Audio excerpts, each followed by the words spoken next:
Bonjour à toutes et à tous, apprentis hackeuses et apprentis hackers.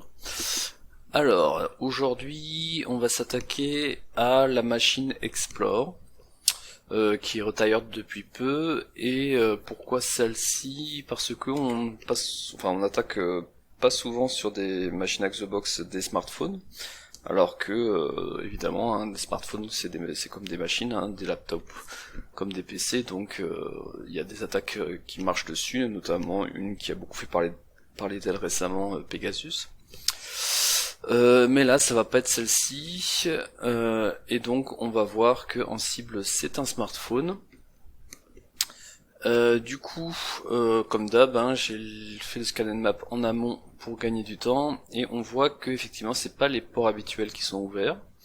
On a le 2222 où il y a un serveur SSH, le 5555 qui est filtered, 49111 et 59777. Donc là, avec la sortie de map, c'est pas forcément évident de savoir ce qui est en face comme cible. Donc on va regarder sur internet un peu en partant par la fin, le 59777. Voyons voir ce qu'en dit notre moteur de recherche. Et là ça nous parle de ES File Explorer Manager pour Android. Donc Android, si vous venez d'une autre planète, c'est donc le système d'exploitation mobile fondé sur le noyau Linux et développé par Google, qui représente une bonne part de marché des smartphones à l'heure actuelle. Et du coup, on peut déjà se douter que notre cible c'est Android. Un des moyens pour le confirmer, c'est de regarder ce que c'est le port 5555. Donc si on reste sur celui-là, TCP port 555, il m'affiche tout sauf celui que je demande. C'est bien ça. Allez, on se la refait via un moteur de recherche, ça marchera peut-être mieux. Hop. Et là, du coup, on voit que le port 5555, est utilisé par plusieurs choses, mais dans le contexte d'Android, est-ce qu'il y a quelque chose qui match? On dirait pas, si je cherche Android.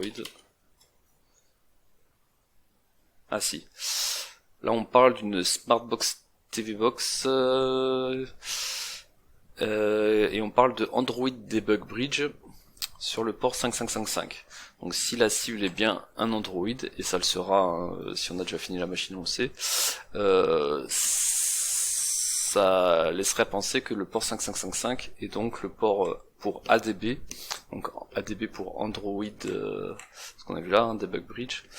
Et donc le port ADB en gros c'est l'outil, le programme c'est l'outil qui permet de faire du debug sur Android à partir de par exemple le port USB ou depuis une connexion au TCP. Mais on va avoir l'occasion de creuser ça plus. Du coup, si je reviens sur le port précédent, puisque le 5555 nous intéresse pas vu qu'il est fermé, par contre le précédent il est ouvert, et on avait vu donc que ça parlait d'ES File Explorer File Manager, et directement si on voit ici, on voit qu'effectivement il y a une vulnérabilité associée à ce port.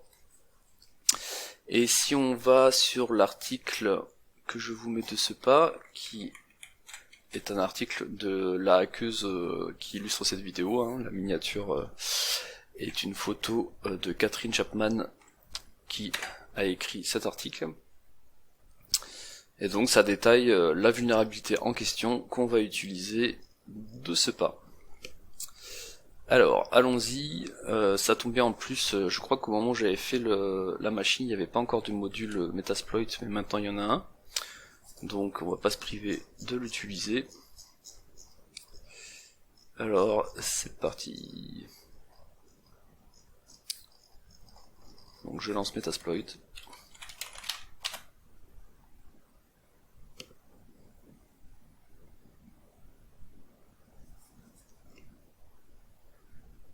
Donc notre cible, c'est le 10-10-10-247.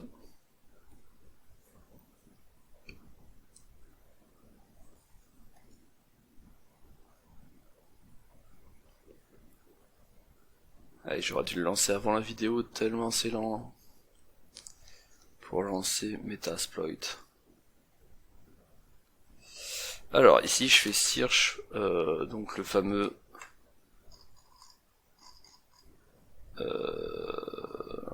c'est mieux écrit ici, ES File Explorer. On voit qu'en effet il y a un module pour scanner ce port, ce programme. Donc allons-y, utilisons-le. Et là on a plusieurs choses qu'on peut spécifier. Du coup, nous ce qu'on va avoir besoin, ce dont on va avoir besoin, je vais y arriver, c'est de la cible évidemment, hein, cette rhost IP cible. On peut changer le nombre de threads. Alors le nombre de threads c'est donc cette threads. Si j'ai pas la souris sur la bonne fenêtre, ça marche pas. Et là on peut mettre une autre valeur.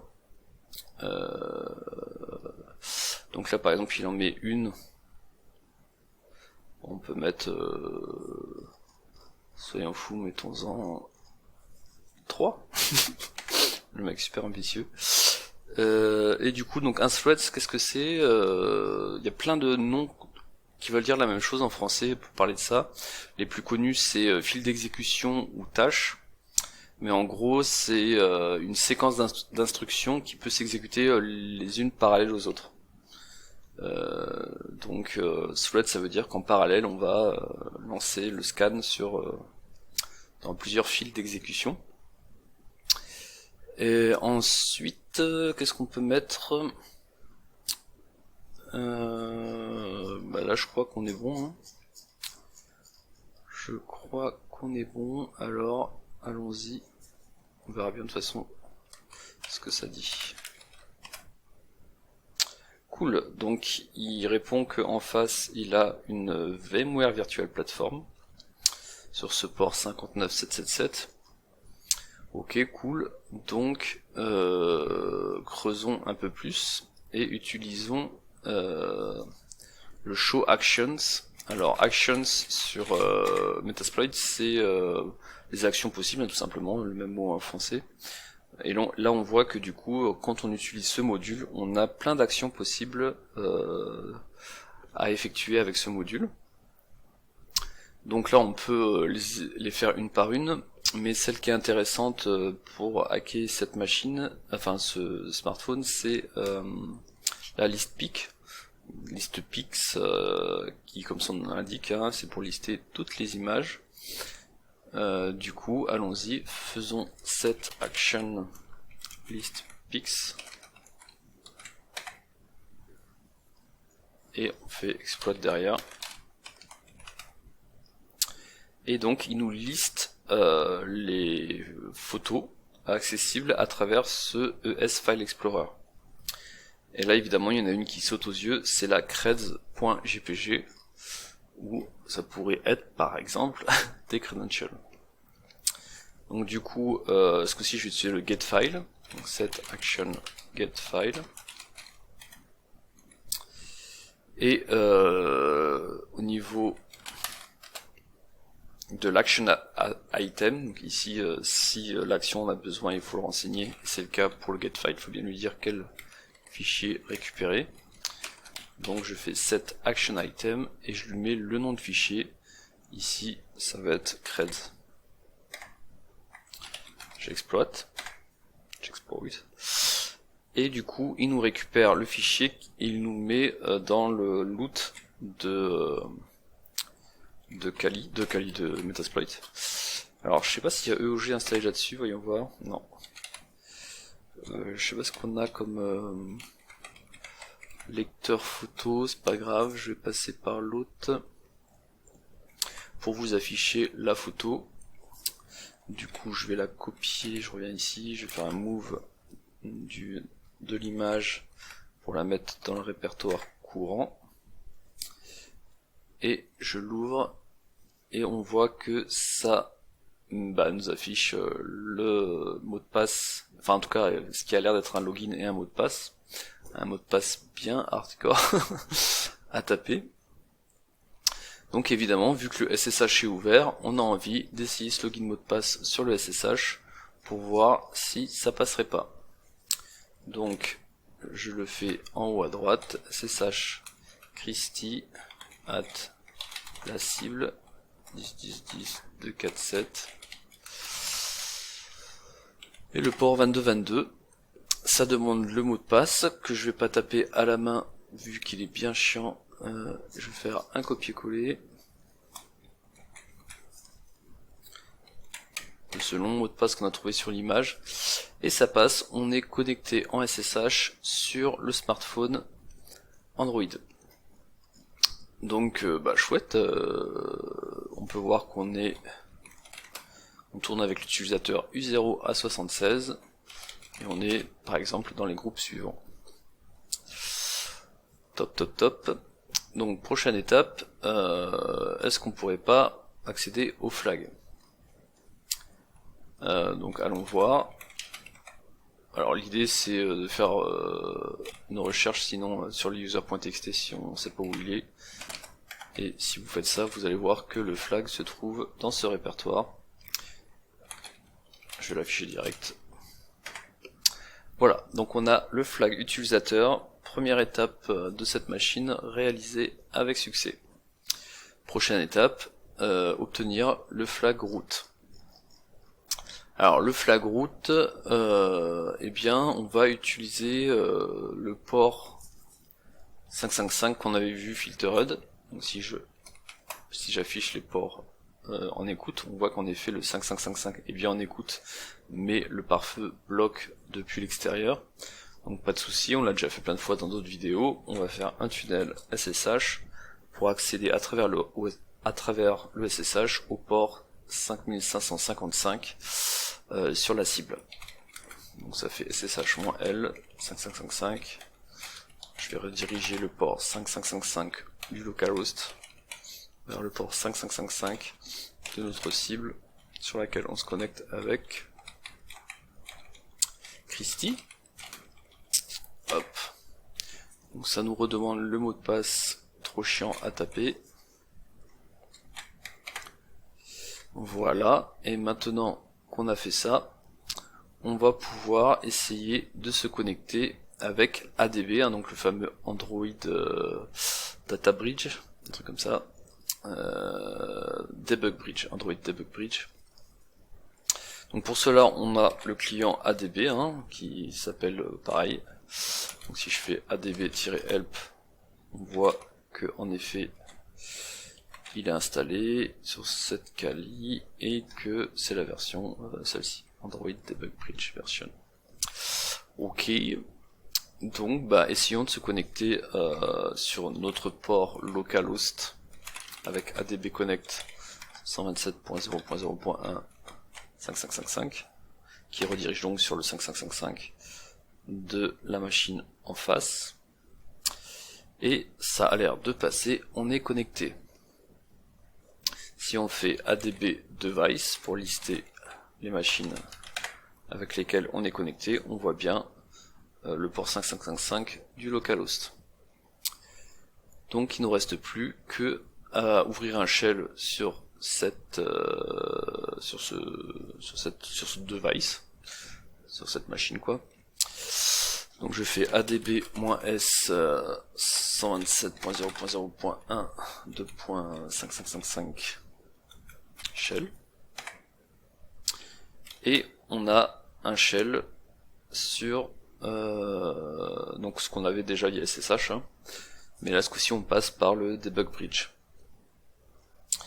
et du coup nous ce qu'on veut c'est le flag root et du coup là on voit qu'on n'est pas encore root mais il y a une possibilité de passer route via le ADB et pour cela il suffit simplement de faire ADB route. Ah oui, peut-être que je le spécifie où. 127.0.0.1. Donc il redémarre le démon mais en tant que route ce coup-ci. Et en théorie, si je refais mon ADB shell d'il y a 2 minutes, ce coup-ci, on est bien route. Et donc on peut afficher le flag route qui est dans slash data c4 slash data slash route.txt. Et voilà, le smartphone est compromis. Du coup, si on se place d'un point de vue Blue Team, quelles sont les problématiques et ben du coup, pour l'ES Explorer là, celui dont je vous ai donné le lien, si on lit l'article, on voit que il est fortement recommandé de passer à la dernière version de ES File Explorer pour corriger cette faille. Donc gros classique qui s'applique aussi sur les smartphones, de mettre à jour les applications pour avoir les corrections de bugs de sécurité. Et après, après tout ce qui est debug via le port USB, ça c'est plutôt des attaques physiques, donc faire attention à pas laisser traîner son Android, enfin son smartphone, et à bien mettre un mot de passe pour accéder au smartphone pour éviter que ce soit trop simple d'activer ce port de debug. Ma foi, je pense qu'on est bon pour aujourd'hui. J'espère que ça vous a intéressé et je vous dis à la fois prochaine pour faire un pas de plus vers le niveau hacking de Lisbeth Salander.